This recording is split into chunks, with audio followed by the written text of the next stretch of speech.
brought to you by Biz Analyst. ना computer ना file, अब टैली डेटा ऑन मोबाइल बिज एनालिस्ट के साथ। नेता नगरी के इस सत्र में बात होगी बिहार की सियासत और सियासतदानों की। कई हैं जो चर्चा में हैं और कई हैं जो कह रहे हैं हवाबाजी ज़्यादा है, ज़मीन पे बातें कम हैं। अब क्या हवाबाजी है, क्या ज़मीन पर बातें हैं, इसकी पड़ताल करेंगे। हमारे साथ दो खास मेहमान जुड़ रहे हैं, फिलहाल उम्मीद है एक और जुड़ेंगे। तो जो मेहमान हैं उनसे आपका परिचय करवा देता हूं। हमारे पहले मेहमान हैं इंडियन एक्सप्रेस से जुड़े वरिष्ठ पत्रकार संतोष सिंह जी, जिनसे आप पहले भी मुखातिब हो चुके हैं। संतोष सिंह जी का जो परिचय मुझे सबसे ज़्यादा प्रिय है वो मैं आपको बता देता हूं। संतोष सिंह जी एक ऐसे घर में रहते हैं जिसमें एक कलाकार का वास है, मतलब ये एक कलाकार के घर में रहते हैं।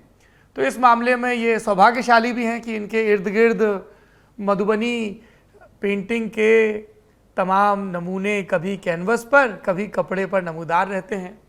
दूसरा परिचय ये है कि ये एक सौभाग्यशाली व्यक्ति हैं क्योंकि इनके एक पुत्री है और पुत्रियों को जिस अनुपात में चंचल होना चाहिए वो भी हैं। तो दूसरा सौभाग्य ये। तीसरा, ये एक प्रतिष्ठित अखबार से जुड़े हैं। और चौथा और महत्वपूर्ण कि बिहार की राजनीति को समझने के लिए जो ज़रूरी किस्म की किताबें हैं उनमें से दो संतोष सिंह लिख चुके हैं और तीसरी शीघ्र प्रकाशित होने वाली है। पहली किताब है बिहार रूल्ड और मिसरूल्ड और दूसरी किताब है JP2 BJP। ये दो आ चुकी हैं, एक ब्लूम्सबरी से है, एक सेज पब्लिकेशन से है और तीसरी आने वाली है। अभी आई नहीं है तो मैं इससे ज़्यादा खुलासा नहीं कर सकता हूँ। ऑफ द रिकॉर्ड बातचीत को होठों के भीतर सिल के रखना होता है। दूसरे मेहमान हमारे हैं इंडिया टुडे हिंदी मैगज़ीन के मेरे सहयोगी जो बिहार से रपट लिखते हैं और रुकतापुर नामक डेवलपमेंटल जर्नलिज्म पर एक बेहद महत्वपूर्ण किताब के लेखक पुष्यमित्र जी। आप दोनों लोगों का बहुत बहुत स्वागत है। भैया स्क्रीन पर पुष्यमित्र जी को भी दिखाइए। नमस्ते, ये पुष्यमित्र जी हैं और स्वीकार कीजिए। हाँ, संतोष जी का भी नमस्ते स्वीकार किया जाए। भाई संतोष जी बोलिए कुछ ताकि स्क्रीन पर दिख तो जाएं। ये मैंने कहा कि नमस्कार स्वीकार करें, फिर आप प्रश्न दागेंगे उसका जवाब दूंगा। जी, तो पहला प्रश्न मेरा संतोष जी आपसे ही है। मसले देखिए बहुत सारे हैं। मसला ये है कि क्या नीतीश बाबू दिल्ली आएंगे तो अभी आएंगे कि 2024 में आएंगे या फिर दिल्ली नहीं ही आएंगे। दूसरा मसला ये है कि जो 12 जनपद का एक स्थायी पता था और नरेंद्र मोदी के स्वघोषित हनुमान थे चिराग पासवान, उनके साथ जो हुआ वो मसला है। फिर मुकेश सहनी बढ़ चढ़कर यूपी में चुनाव लड़ने आए थे, उन्हीं के विधायक जी निकल लिए उनके साथ, वो मसला है। फिर आपके जो तेजोमय नेता हैं तेज प्रताप यादव, वो जब तक ट्वीट करते रहते हैं उनका मसला है। तो ऐसे कई मसले हैं। गिरिराज बाबू हैं, उनके बयान आते रहते हैं। स्पीकर महोदय हैं, मुख्यमंत्री से नाराज़ होते रहते हैं। गृह मंत्री अमित शाह का दौरा होने वाला है, बीजेपी के विधायकों के बयान आते हैं, सत्र चलता है। शराब को लेकर बयान दिया जाता है मुख्यमंत्री के द्वारा कि जो शराब पीता है वो हिंदुस्तानी नहीं है और महापापी है। तो जैसे वो बाबूजी के बोल होते हैं ना, एकदम संस्कारी, तो वैसा वाला मामला हो गया। पर सबसे पहले मैं ये जानना चाहता हूँ संतोष जी कि ये जो सुगबुगाहट शुरू हुई कि नीतीश बाबू उपराष्ट्रपति हो सकते हैं और वो कह रहे हैं अनौपचारिक बातचीत में कि अब राज्यसभा ही बची है, ये ऐसी हंसी मजाक में कही गई बात है या इसके पीछे कुछ तत्व भी है, JDU की कुछ तैयारी भी है? हुआ क्या असल में? मैं आपको इसका क्रोनोलॉजी समझाता हूँ। जी, क्रोनोलॉजी समझाइए। हाँ, ये मेरी क्रोनोलॉजी है। हाँ। ये देखिए, उत्तर प्रदेश चुनाव के पहले ये बात शुरू होती है। प्रशांत किशोर से नीतीश कुमार मिलते हैं और उसके दूसरे दिन सुगबुगाहट होती है। वो ये अखबारों में आने लगता है कि राष्ट्रपति के लिए इनका नाम चल रहा है। और जब मुलाकात होती है तो वो कहते हैं कि इन्होंने आंख दिखाने आए थे कोविड के पहले, इनको कोविड हुआ था, मुलाकात नहीं हुई थी, तो ये it was just a courtesy call. ये मेरा टेक्स्ट से उनसे संवाद हो रहा है। फिर बाद में ये जब होता है तो फिर मैंने टेक्स्ट बैक किया, मैं कह सकता हूँ ऑन रिकॉर्ड, तो ही डिडंट रिप्लाई। जब ये राष्ट्रपति वाली बात, तो पहली जो शुरुआत होती है इसी बात से होती है। उसके बाद आपने यूपी में देखा क्या हुआ। यूपी और अन्य राज्यों के चुनाव के बाद यह स्पष्ट हो गया कि इनको नंबर्स की जरूरत बीजेपी को अन्य सहयोगियों से नहीं है। जिस थ्योरी की थी कि नीतीश कुमार एक कंसेंसस कैंडिडेट हो सकते हैं, इनकी एक्सेप्टेबिलिटी है अपोजिशन खेमे में भी, सब जगह ये स्वीकार्य होंगे, तो इनको जरूरत नहीं पड़ी। तो वो बात वहीं की वहीं हो गई। उस इतना ही सिर्फ निकला कि प्रशांत किशोर जेडीयू के साथ जेडीयू के लिए फिर से काम कर सकते हैं, बल्कि इनफैक्ट उन्होंने, जहां तक मेरी जानकारी है, काम करना उन्होंने शुरुआत कर दिया है अपने तरीके से, अनौपचारिक रूप से वो शुरुआत हो गई है। अब फिर जो एक बात होती है जो कि देखिए महत्वपूर्ण है, छोटी सी घटना है, समस्तीपुर में एक केवल बाबा का ये होता है, मेला लगता है। केवल बाबा लोकल डेटी हैं मल्लाहों के, बहुत फुटफॉल होता है वहां। ये सराय रंजन और मोरवा 2 कंस्टिट्यूंसी के इंटरसेक्शन पर है और वहां करीब 2 से 3 दिन के अंदर में 2-3 लाख की भीड़ आती है और इसमें मल्लाह काफी आते हैं। वो कंस्टिट्यूएंसी आता है उजियारपुर के अंदर में, जो कि नित्यानंद राय की कंस्टिट्यूएंसी है लोकसभा की। ये देखिए सरकारी एक आयोजन होता है।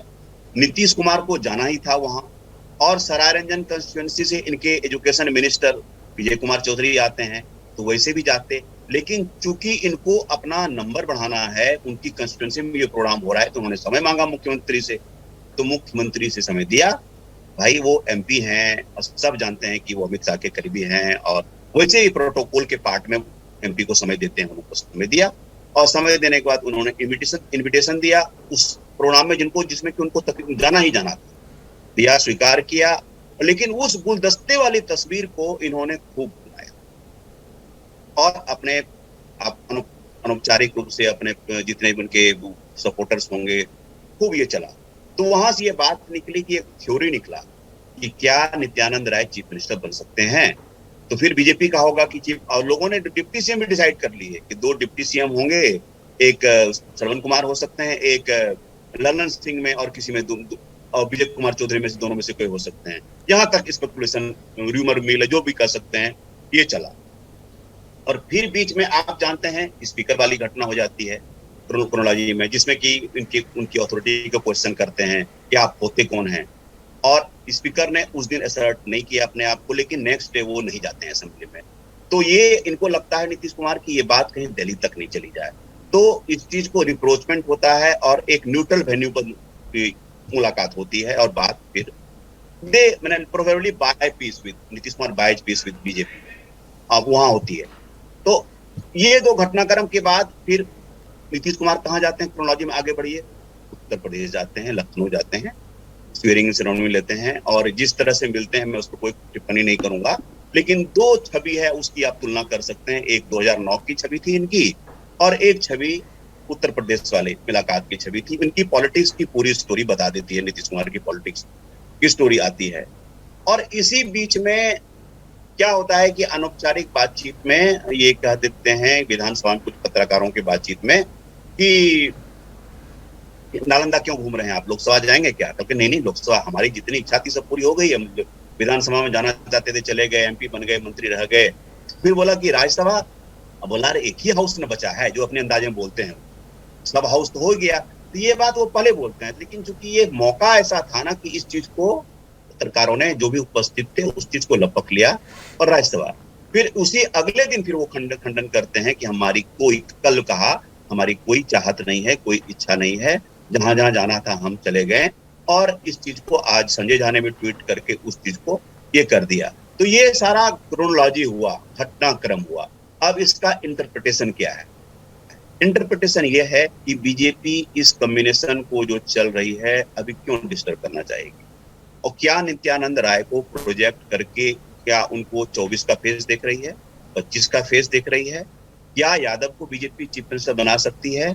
तेजस्वी के टर्फ में खेलने से बीजेपी को क्या गेन होगा? ये सारे सवाल हैं। और जो प्रेडिक्टेबल होता है, जो हम लोग सब डिक्लेयर करते हैं, वो बीजेपी में नहीं होता है। ये सब दिन देखते हैं, बीजेपी की पॉलिटिक्स वो नहीं है। Predictable is not the politics of BJP. तो ये चीजें हुई और बातें चल रही है। बीजेपी सेंट्रल कोर कमेटी की बैठक होने वाली है, बीजेपी में कुछ ऑर्गेनाइजेशनल चेंजेस हो सकते हैं आने वाले दिनों में, नॉट नाउ, लेकिन अभी जो आने वाले दिनों में होगा वो कैबिनेट रिशफल होगा, जिसमें से कुछ मंत्री ड्रॉप किए जाएंगे, कुछ नए शामिल किए जाएंगे। क्योंकि मुकेश सहनी को हटाया गया है, एक सहनी मंत्री निश्चित रूप से मुझे लगता है बनेंगे, ये चीजें अभी होगी। और इसके बियॉन्ड मुझे नहीं लगता है, as a political analyst, as a student of politics, मुझे समझ में नहीं आता है कि अभी, और मेरी कुछ मंत्रियों से भी बातचीत हुई, बीजेपी के मंत्री से बातचीत हुई और कल एक जेडीयू के नेता से भी बातचीत हुई, सब एक संवेद स्वर में ये बोल रहे हैं कि ये अरेंजमेंट निश्चित रूप से 24 के पहले तक है। बीजेपी सिंगल लार्जेस्ट पार्टी है, सीनियर पार्टनर शुरू से ही है, तो पोस्टरिंग करेगी। Nitish Kumar has been exhausted of his political options, तो ये सारी पोस्टरिंग चलेगी, लेकिन ये अलायंस अभी चलेगा। मुझे नहीं लगता है कि 24 के पहले, जहां तक मेरी समझ है, कि ये अलायंस टूटेगा। Santosh ji, nobody is questioning alliance. We are talking about the possibility of having a new leader of this alliance. नहीं, alliance under, let me add, alliance under Nitish Kumar वो रहेगा। वो चीज को बीजेपी मुझे नहीं लगता है कि अभी डिस्टर्ब करेगी। बीजेपी ऑर्गेनाइजेशन चेंजेस करेगी कमिंग से 2-3 मंथ्स, ये कर सकती है, अपने स्ट्रक्चर में चेंज करे, including the change of deputy chief minister और चीफ मिनिस्टर्स, ये कर सकती है। 1-2 नए फेस आ सकते हैं, बट नॉट फॉर नाउ। अभी मुझे नहीं लगता है कि ये राइट टाइम है ये चीज करने का। ये चीजें अभी फिलहाल नहीं होती दिख रही है। पुष्यमित्र, इस पूरे प्रकरण पर आपकी टिप्पणी चाहूंगा, खास तौर पर जिस बात पर संतोष जी ने खत्म किया कि मंत्रियों में बदलाव और सुगबुगाहट ये भी है कि उप मुख्यमंत्री के रूप में भी नए चेहरे आ सकते हैं। राजनीतिक गलियारों में क्या चर्चा है और जनता के बीच क्या चर्चा है, मैं वो भी जानना चाहता हूं। देखिए सौरभ भाई, ये जो बात है कि नीतीश कुमार दिल्ली जा सकते हैं और उपराष्ट्रपति या राष्ट्रपति बन सकते हैं और बिहार में बीजेपी सत्ता संभाल सकती है, ये चर्चा आज की नहीं है। ये चर्चा जब बिहार में विधानसभा चुनाव पूरे हुए थे और नीतीश कुमार सीएम बने थे, उसी दिन से ये चर्चा शुरू हो गई है कि नीतीश कुमार को दिल्ली भेजा जाएगा और बिहार में बीजेपी अपनी सरकार बनाएगी। ये उसी दिन से जदयू के एक बहुत करीबी मेरे मित्र ने मुझे जानकारी दी थी कि ये प्लान है। मैंने उनसे पूछा था कि आखिर क्यों नीतीश कुमार को कम सीट होने के बावजूद बनाया जा रहा है। उन्होंने कहा था कि ये टेम्पोररी अरेंजमेंट है और नीतीश कुमार को दिल्ली भेज के बहुत पीसफुल तरीके से सत्ता का स्थानांतरण होगा। एक तो बात ये है। दूसरी बात ये है कि अगर ये स्थानांतरण होता है, नीतीश कुमार को दिल्ली भेजा जाता है, तो मुझे लगता है कि अभी जो वक्त है, राष्ट्रपति और उपराष्ट्रपति का चुनाव है, राज्यसभा में चुनाव होने वाले हैं, ये एक सही वक्त है कि ऐसी घटना हो सकती है। हालांकि मैं दावे के साथ नहीं कह सकता हूँ कि ऐसा होगा या नहीं होगा या 24 तक रहेगा, लेकिन ये प्रॉपर मोमेंट है कि अगर नीतीश कुमार को भेजा जाए उपराष्ट्रपति बनाकर, तो यहाँ आसानी से बदलाव हो सकते हैं। इसके अलावा जिस तरह से प्रशांत किशोर एक्टिव हुए थे राष्ट्रपति पद को लेके, तो उससे भी ये लगता था कि नीतीश कुमार की इच्छा है कि वो राष्ट्रपति बने और वो एक तरह से अपने तरीके से प्रेशर पॉलिटिक्स भी क्रिएट कर रहे हैं बीजेपी पर कि राष्ट्रपति बने। और उसके साथ साथ ये भी जानकारी मुझे मिली थी कि बीजेपी नहीं चाहती है कि नीतीश कुमार राष्ट्रपति बने, क्योंकि नीतीश कुमार पर बहुत भरोसा नहीं करती है भाजपा, और वो कोई रबर स्टैंप राष्ट्रपति चाहती है और उनको उपराष्ट्रपति का पद दिया जा सकता है। ये सारी बातें हवा में हैं। अब क्या होगा वो कहना मुश्किल है, लेकिन ये तमाम बातें बहुत समय से चल रही है। और ये भी है कि बीजेपी धीरे धीरे चाहती है कि सत्ता का स्थानांतरण बिहार में हो, और बिहार में लंबे समय से बीजेपी जदयू के पीछे चल रही है, पहली बार आगे हुई है।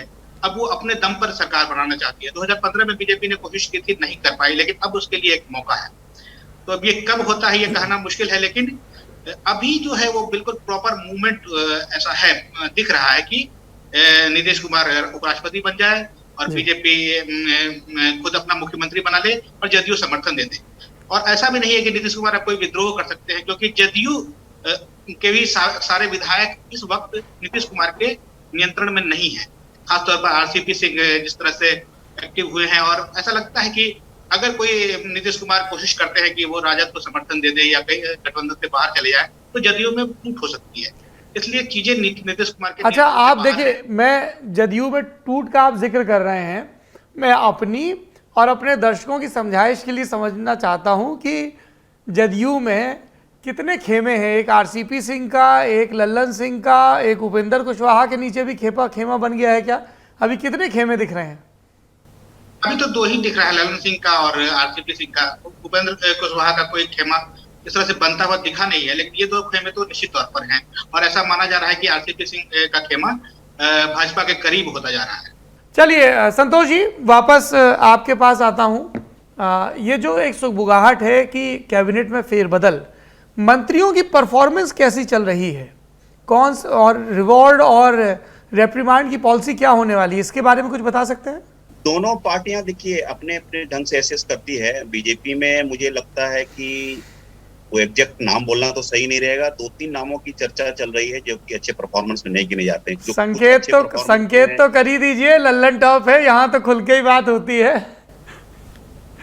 खुल के बात मतलब ये मैं कह सकता हूँ कि मिथिलांचल रीजन के हैं, उनके बारे में बात चल रही है कि परफॉर्मेंस बहुत अच्छा नहीं है, लेकिन उनको मेलाइन में क्यों करूं नाम लेकर के, अच्छा नहीं होगा, मतलब मान लीजिए एक सोर्स बेस्ड कहा कि आपके माध्यम से बोलूंगा ठीक नहीं रहेगा। हाँ। और देखिए कुछ अच्छे परफॉर्मर्स बोलेंगे तो ऑफ कोर्स मतलब नितिन नवीन, मंगल पांडे, ये सब अच्छे परफॉर्मर्स हैं। इवन मतलब शाहनवाज हुसैन अच्छे इथेनॉल वाला सब यूनिट लेकर के इंडस्ट्री आ रहा है, अच्छे परफॉर्म में यह बात आती है।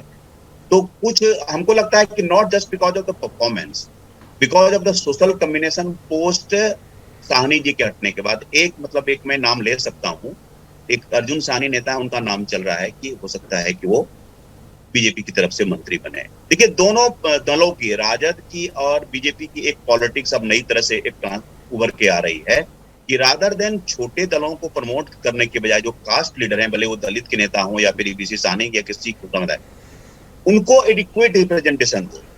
आप राजद में देखें कि अभी एमएलसी वाले में 5 अपर कास्ट भूमियार को उन्होंने टिकट दिया है, तो उनको जो बीटर एक्सपीरियंस रहा साहनी के साथ, इवन मांझी जी के साथ, कुशवाहा जी के साथ, तो वो सारी ये पार्टी राजद, इवन बीजेपी, ये लोग कह रहे हैं कि नहीं अब हम उसी फॉर्म से खड़ा करेंगे। वो जो प्रेस कॉन्फ्रेंस संजय जायसवाल का था जिसमें साहनी समाज के लोगों को ला करके मल्ला की जो कमेटी है उस कमेटी के में कैसे और नेशनल स्ट्रक्चर को छेड़छाड़ किया, तो उसको अंत में उसको विलन बनाया।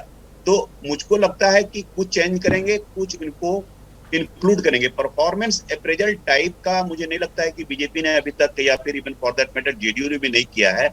अपने सोशल कम्बिनेशन को ठीक करने के लिए अब थोड़ा सा लगता है कि इस आदमी की विजिबिलिटी कम है, इसके डिपार्टमेंट में कम अच्छा परफॉर्मेंस नहीं हुआ, तो उसको वो चेंज करते हैं, but more because of getting the social balance right, ये मुझे लगता है।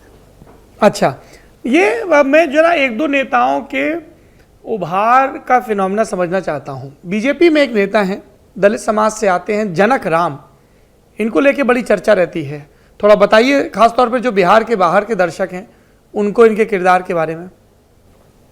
देखिए ये बसपा से आए हुए थे, गोपालगंज से सांसद रहे और फिर मंत्री में, और पढ़े लिखे हैं, अच्छा बोलते हैं, अच्छी खासी एक्सेप्टेबिलिटी है और लो प्रोफाइल रहते हैं। कहीं मतलब मीडिया में कोई बयान नहीं, कोई कंट्रोवर्सी में नहीं रहते हैं।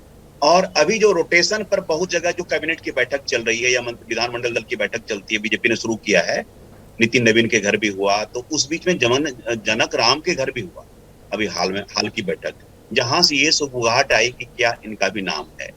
तो एक जो अगर रिसफल होता है बीजेपी का, अभी लॉन्ग टर्म में, अभी के लिए नहीं बोल रहा हूँ, कि फॉर दैट मैटर बीजेपी को लगता है कि अपने डिप्टी सीएम को चेंज कर सकती है, तो एक ये पोटेंशियल नाम, मेरा जो पॉलिटिकल एनालिसिस है उस हिसाब से होगा, क्योंकि वो सबको एक्सेप्टेबल हो सकता है, क्योंकि एक दलित कार्ड खेलेगी तो एक्सेप्टेबल होगा। अब ये भी बात आ रही है कि नित्यानंद राय डिप्टी सीएम भी बनने के लिए तैयार है, लेकिन वो सिंगल डिप्टी सीएम चाह रहे हैं। That is something BJP doesn't want to have, वो फुल जा रहे हैं। तो एक तो ओबीसी रहेंगे और एक दलित हो सकते हैं। अब इन दोनों में से आप देखिए, एक दोनों भी बैकग्राउंड के हैं, एक वैश्य समुदाय से आते हैं, तारकिशोर प्रसाद को इसलिए लाया गया कि सुशील मोदी को हटाया था, तो उसी समुदाय का एक रिप्रेजेंटेशन देना था।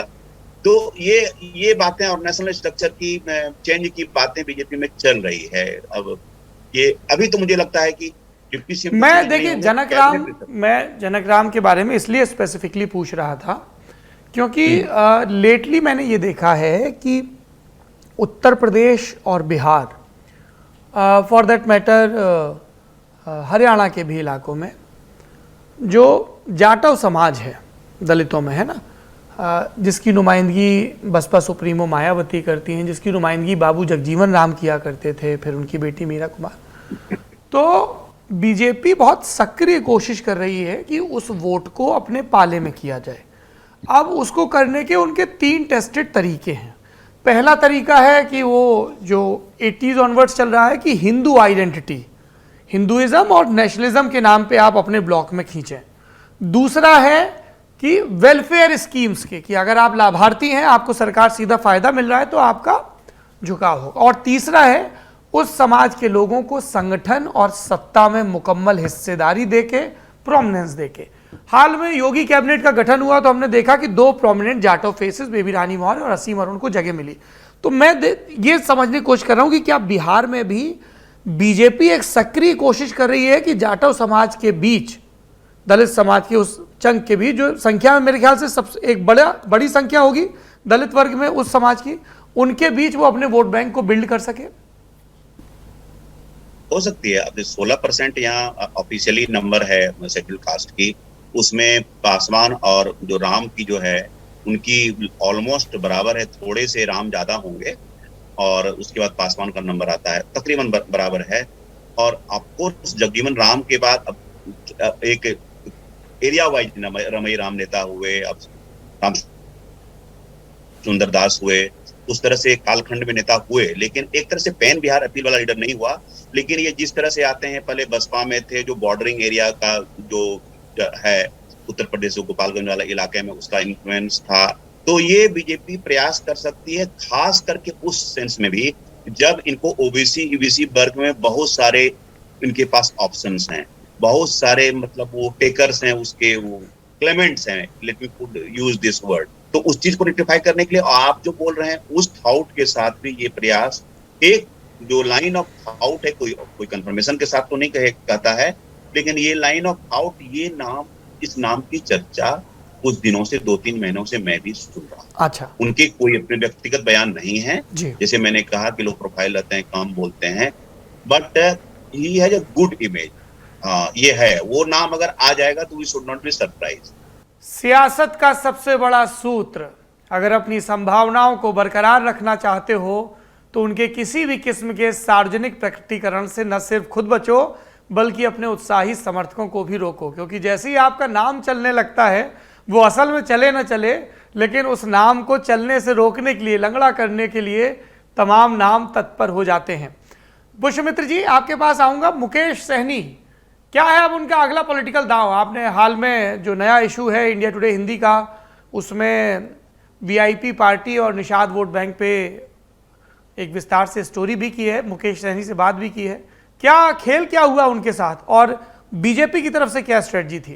देखिए, जो साफ दिख रहा था वो तो ये था कि मुकेश सहनी लगातार अपने दम पर सहनी समाज को एकजुट करने की कोशिश कर रहे थे और वे यूपी से लेके बिहार और झारखंड के भी कुछ इलाके में सक्रिय होने की कोशिश कर रहे थे। वो चाहते थे कि निषादों के एक नेता बन के उभरे। बाद में उन्होंने कर्पूरी ठाकुर के नाम को लेके भी कुछ अभियान चलाए और लगा कि ईबीसी जो अति पिछड़ी जातियां हैं उनके बीच में भी वो सक्रिय हों। बीपीएससी के रिजल्ट को लेके भी उन्होंने काफी कुछ किया और जो उनसे मेरी बात हुई, उन्होंने कहा कि उनको अंदाजा था कि ये सब होने वाला है, लेकिन ये अंदाजा नहीं था कि इतना जल्दी होगा। फिर उन्होंने एक दूसरी बात ये भी कही कि उनको लगा कि वो जब यूपी में सक्रिय हैं तो उस समय उनको किसी ने कुछ टोका नहीं, इसलिए उनको लगा कि शायद बीजेपी चाहती है, बीजेपी का एक धड़ा चाहता है कि वो वहां सक्रिय हुए और इसलिए वो सक्रिय हुए। To keep Sanjay Nishad in check.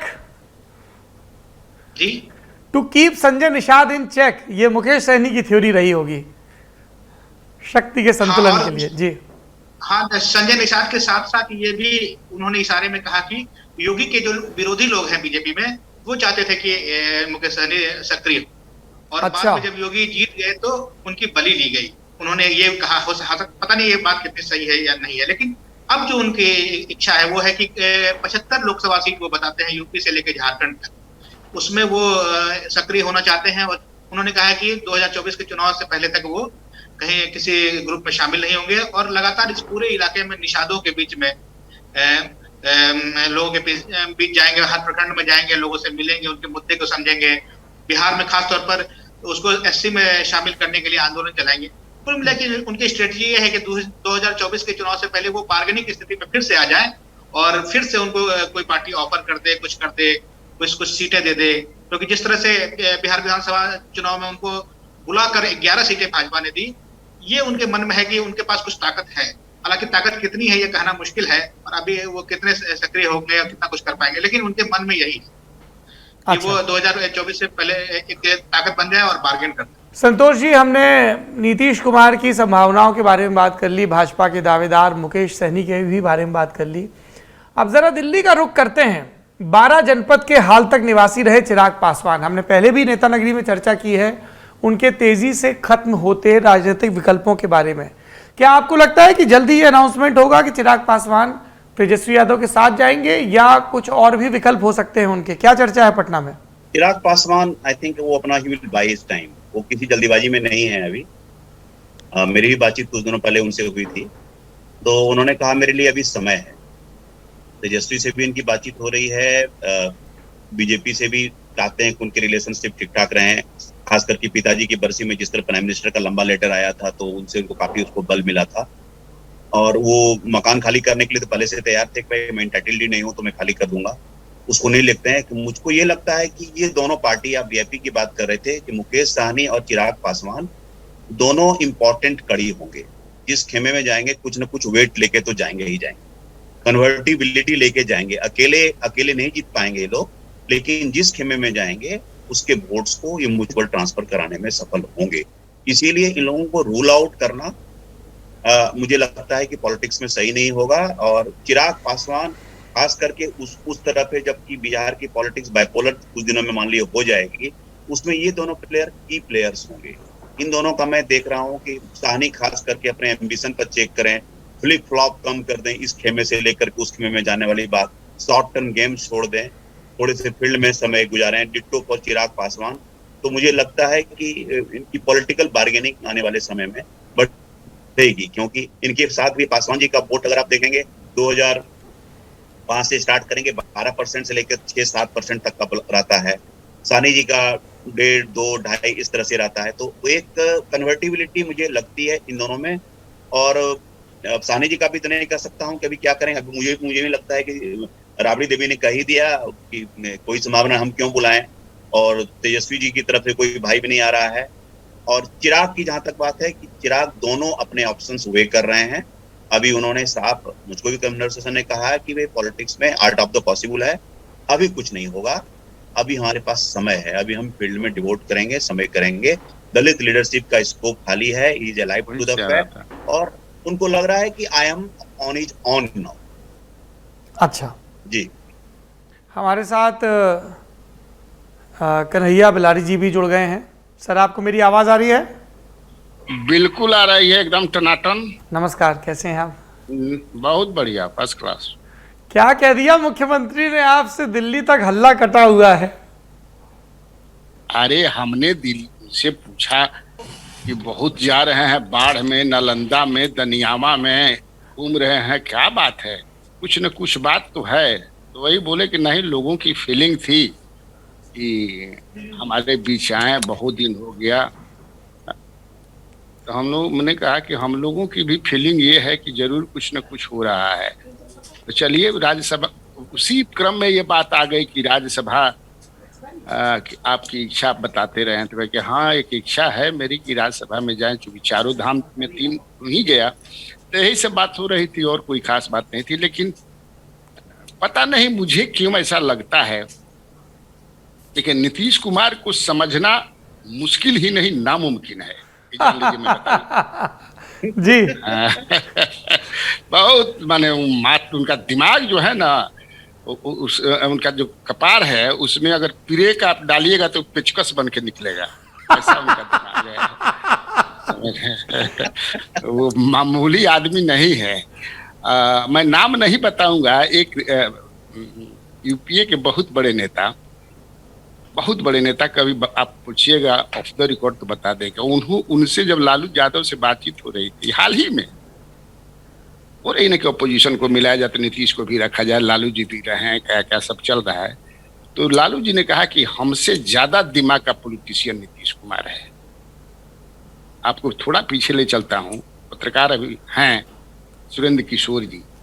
Surendra किशोर जी से आज से करीब मैं समझता हूं कि 40 साल पहले, 50 साल पहले नीतीश कुमार ने कहा था कि अकेला जी, उस समय सुरेंद्र अकेला लिखते थे और कॉफी हाउस था यहाँ पर, कि एक दिन मुझे बिहार का सीएम बनना है, बनना है, बनना है, देख लीजिएगा, और by hook and by crook.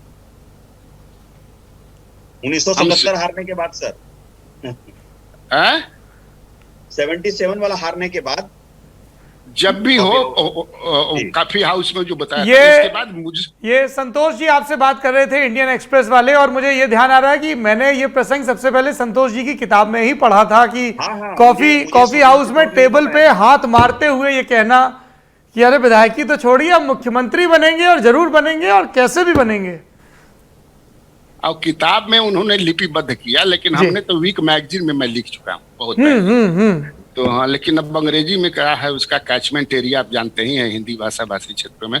मुझसे उन्होंने कहा था, नीतीश कुमार ने, लालचंद महतो एक एमएलए हुआ करते थे और उनके घर में मैं गया था, यहाँ रहते थे, वो बिहार का बंटवारा नहीं हुआ था, तो नीतीश कुमार और जॉर्ज फर्नांडिस दोनों आए रात में उनके यहाँ लालचंद महतो किया था। हम लालचंद महतो अपना बैठ करके पानी उनी पी रहे थे रात में। पानी ना आदमी रात में पिएगा? क्या अरे भिलारी जी आप, हम यहाँ तो बातचीत होने लगी, तो हमने कहा हाल बा, ठीक ठाक बनी नू? तो हाँ ठीक है, हम एकदम लालू यादव को छोड़िए दिए हैं, मुझे 10 साल में उनको हटा देना है। 10 साल में? तो जी 10 साल में, अब गिनिए। सही में देखिए, 95 की ये बात है, 2005 में हटा दी। बड़ा गजब का वो समझिए कि वो निश्चित तौर से कुछ न कुछ उनके दिमाग में चल रहा है। वो सफोकेशन में राजनीति नहीं कर सकते हैं, ये मैं जानता हूं उनको। अभी उनका जो चेहरा है, हालांकि वो कहते हैं कि कोविड के चलते जो है आंख ठीक नहीं हो पा रहा है, गजब गजब सा लग रहा है, अजब गजब, लेकिन उनका चेहरा जो है ना, मैंने कुछ है जरूर कि वो अभी आप देख रहे हैं, उधर से कह रहा है, ये कुछ कह रहे हैं, भाजपा वाला कुछ कह रहा है, इधर से भाजपा का कोई उनके खिलाफ बोल रहा है, उधर का कोई बोल रहा है। तो मुझे लगता है कि कुछ न कुछ हो रहा है। अब क्या हो रहा है ये तो पता चली बात। अच्छा ये बताइए कन्हैया जी, आपने कहा कि वो सफोकेशन फील कर रहे हैं, किस बात का सफोकेशन है? 50 से कम विधायक होके भी मुख्यमंत्री हैं। मुख्यमंत्री है तो मैंने एक का मतलब कि आप हमको मुख्यमंत्री बना दीजिए और रोज समझिए कुछ न कुछ हमारे खिलाफ बुलवाते रहिए। कभी समझिए अध्यक्ष बोल देते हैं कि लॉ एंड ऑर्डर ठीक नहीं है, कभी ये भूचाल क्या नाम है उनका, बचौल जी कभी बोल देते हैं, कभी वो बोल देते हैं कि सब तो बोलते ही हैं लॉ एंड ऑर्डर पर, जबकि सरकार दोनों मिल करके चला रहे हैं और इनकी एक भी बात नहीं मान रही है। पटना यूनिवर्सिटी को केंद्रीय विश्वविद्यालय बनाने की बात हो या जातीय जनगणना की बात हो, बहुत सारी बातें हैं, क्या कोई सुनिए नहीं रहा है। अभी जो हमारे पास सूचना है कि एक पत्रकार ने वाराणसी में पूछा अमित शाह जी से कि आप लोग का विचार है कि जातीय जनगणना, तो अमित शाह जी ने कहा कि ओ लगता है कि नीतीश कुमार का एजेंडा आप लेकर आए हैं यहाँ। ये नीतीश जी को पता है, उनको पता चल गया है। अब समझिए कि फिर आपकी दिल्ली के पार्लियामेंट में जो अमित शाह जी का चैम्बर है उसमें भी 4-5 पत्रकार कल परसों मिले थे और ये बात चली, राज्यसभा वाला तो चुपचाप हंस रहे थे, मुस्कुरा रहे थे, है ना। तो वही कहा कि नीतीश कुमार भी कच्चा खिलाड़ी नहीं है। लालू यादव आप समझिए कि 3%, 4%, 5%, जो भी आपने कहा कि 8% कुर्मी है, 6% कोयरी है, लेकिन कुर्मी से कोयरी ज्यादा है यहाँ पर। हम लोग मानते हैं कि दोनों मिलाकर के 7% है, कुर्मी 3.5% के आसपास, 3%, और 14% वाले को पटक दिए जी। माथा समझ रहे हैं ना, हमारे एक बुझाता नहीं उनका भी माथा कटना बा। तो अभी जो है शेर जो है ना थोड़ा सफोकेशन में फील कर रहा है। लेकिन शेर के लिए जो पॉलिटिकल प्रपोजल जिस पे चर्चा हो रही है उपराष्ट्रपति, तो तब भी तो भाजपा का ही सहयोग रहेगा। क्या शेर पटना छोड़ने के लिए राजी है? और उनके बाद जेडीयू का क्या होगा? बीजेपी में मर्ज हो जाएगी या अपनी राह चलेगी? और सदारत कौन करेगा? मैंने ये बात ही ना चल रही है कि वो डिप्टी ये क्या कहते हैं वाइस प्रेसिडेंट बनेंगे जी। अगर मान लिया कि ये घूम रहे हैं कहीं 24 का इनका तैयारी हो, अपोजिशन उधर मान जाए कि नहीं आपको हम लोग घोड़ा बना सकते हैं या घोड़ा के बाद दूसरा वाला बना सकते हैं, तो क्या दिक्कत है? तेजस्वी को अपना दे करके चल देंगे, चलो अब चल नहीं हम चलो धरो अपन संभाला जा, बहुत बढ़िया। आज के तिथि में भी अगर तेजस्वी लालू प्रसाद यादव और नीतीश कुमार दोनों अगर सट जाएं और उनके साथ जो है सनी भी रहेंगे, मांझी भी रहेंगे, तो आप क्या समझते हैं 39 को सीट का जीत जाएगी एनडीए? बा हिम्मत जीत जी हंजा, कबर जी हंजा नहीं होगा। जी क्या कह रहे हैं पुष्पमित्र जी, बोलिए। मैं ये कह रहा था कि मुझे लगता नहीं है कि नीतीश जी विपक्ष के साथ जाएंगे। वो मुझे यही समझ में आ रहा है कि अपना रिटायरमेंट प्लान तैयार कर रहे हैं। इसके बाद उनको चुनाव लड़ना नहीं है, ये घोषणा कर चुके हैं। अब वो रिटायरमेंट प्लान भी तैयार कर रहे हैं। और नीतीश महत्वाकांक्षी व्यक्ति हैं, उन्होंने 20 साल लगभग 16-17 साल मुख्यमंत्री का पद भी संभाल लिया है। और ये जरूर है कि उनके मन में आकांक्षा रहती है कि वो सम्राट अशोक की तरह अमर हो जाए। तो वो अमर होना चाहते हैं और अमर जैसा कोई पद पाना चाहते हैं। वो अब विपक्ष के नेता नहीं बनेंगे जहां हार हासिल होना हो, क्योंकि 24 में ये साफ है कि विपक्ष 24 में कुछ बड़ा करने नहीं जा रही। वो ऐसा नहीं करेंगे। मुझे लगता है कि कोई पद के लिए ही कर रहे हैं। अच्छा, पॉलिटिशियन रिटायर करेलन, पॉलिटिशियन रिटायर करते हैं कभी जी। और यहाँ कोई वो क्या 175 वर्ष के बाद ठेलने वाली बात होती है, वो भी यहाँ थोड़े है। मुझे नहीं लगता है, क्योंकि मैं भी उनसे बात करता हूँ। हम जब मिलते हैं तो मित्र की तरह मिलते हैं हम लोग। अच्छा, एक चीज बताइए कन्हैया जी, ये बताइए कि नीतीश अपने राजनीतिक उत्तराधिकारी के तौर पर किसको तैयार कर रहे हैं? प्रशांत किशोर फिर आएंगे क्या जेडीयू में? आरसीपी सिंह हैं। अच्छा, आरसीपी सिंह, हाँ वो वहां मंत्री कौन बनवाया है? नीतीश कुमार नहीं हो सकता है कह दिए कि उन्हें चल जाओ, उन्हें ठीक रही। ये हमारा बात का बात, वहां आप सुरक्षित रहिएगा। हमारा आशीर्वाद, प्यार, दुलार सब बना हुआ है। अच्छा। राजनीति में क्या है, आप बोले रिटायरमेंट वाला, एक छोटा सा हम देखिए, क्योंकि अब यहाँ बहस हो रही है।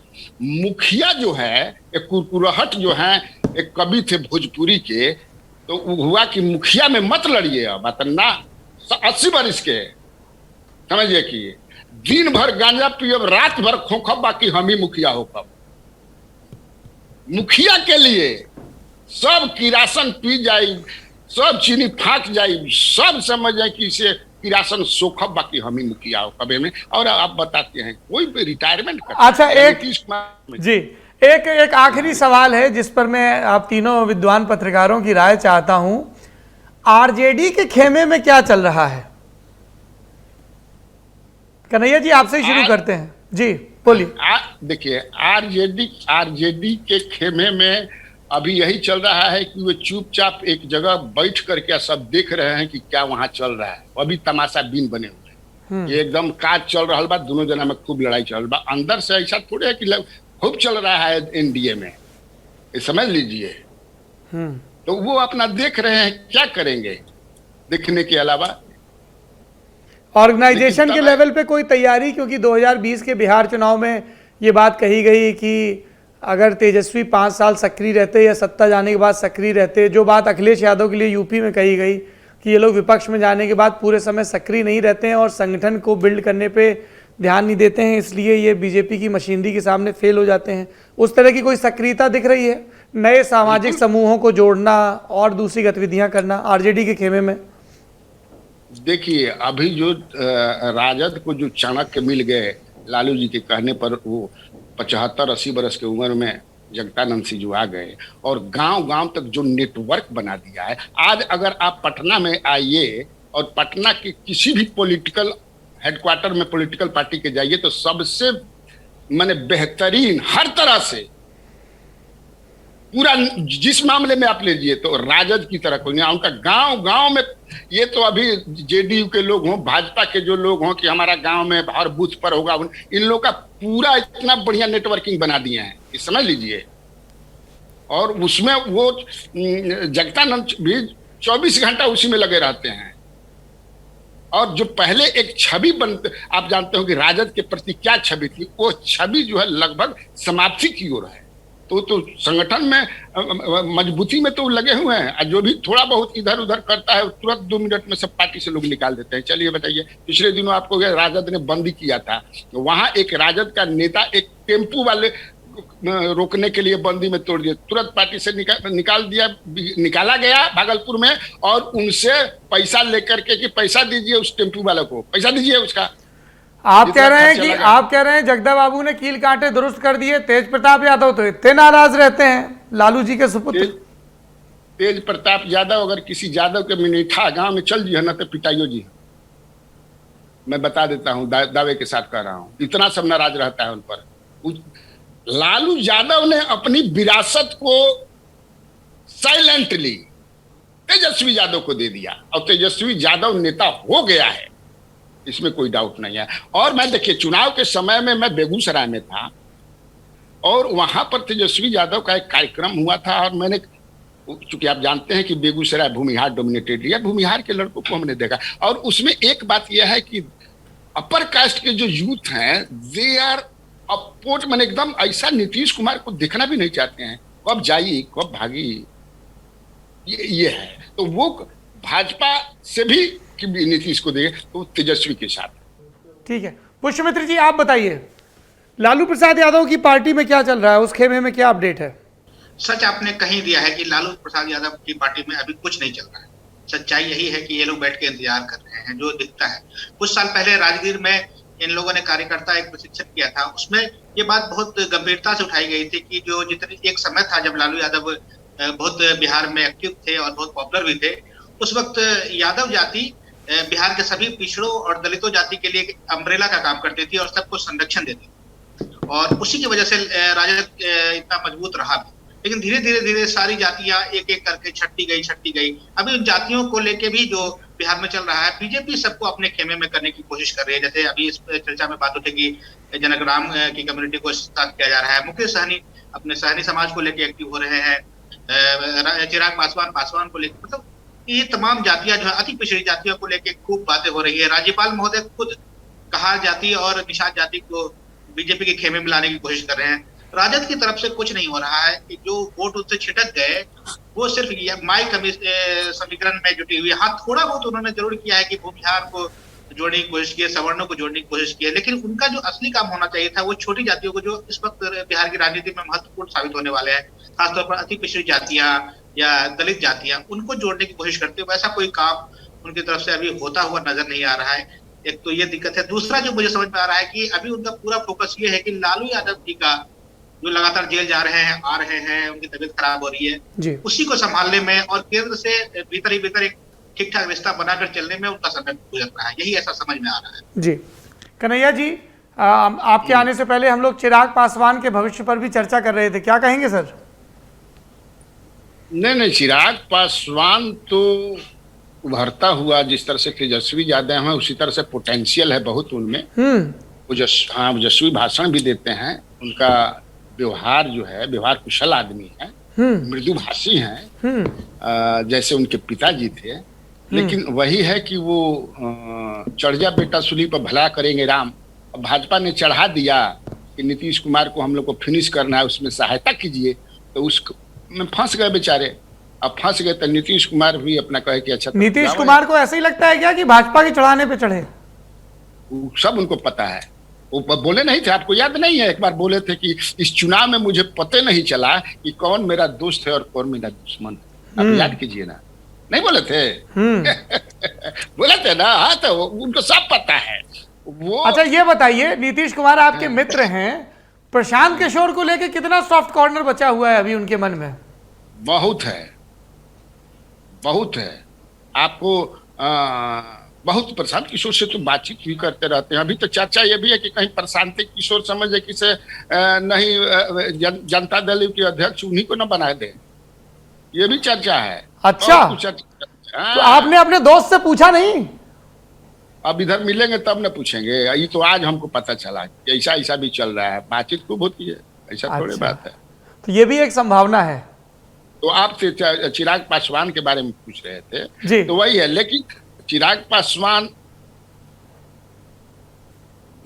वो रहेंगे बीजेपी के साथ, ये जान लीजिए, वो कहीं नहीं जाएंगे। अच्छा, पिछले दिनों उनका इंटरव्यू लिया था, तो he has developed soft corner for Modi ji, prime minister of India. वो कह रहे कि हम he will continue as Hanuman of prime minister. अच्छा, मुझे लगा कि अब हम समय के इंतजार में हैं कि जब कभी जो है नीतीश कुमार जिस तरह से अपना हो रहे हैं, चल रहा है पॉलिटिक्स, तो इधर से उधर जाए तो उधर से इधर। जी। तो यही है। लेकिन सहनी जो है, सहनी अब आएंगे अगर बाद के दौर में तो उनको मान ले कि राजद के ही साथ आए तो उनको अपनी शर्त पर तो आएंगे नहीं, राजद अब के शर्त पर उनको आना पड़ेगा।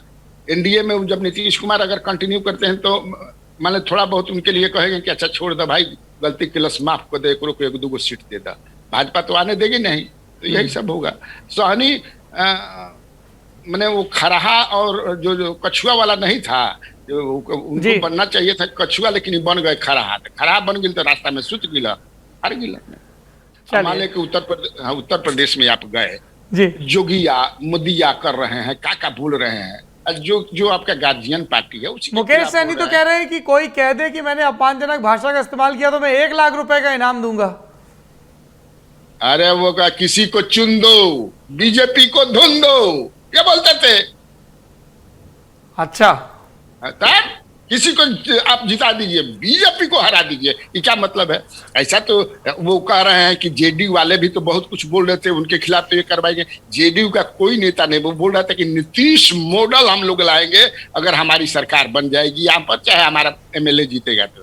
हालांकि 35-36 को खड़े किए थे लोग, तो सरकार कहाँ बनती। ठीक है, कन्हैया जी, पुष्यमित्र जी, आप दोनों का बहुत बहुत धन्यवाद। संतोष जी, आपका भी बहुत बहुत धन्यवाद।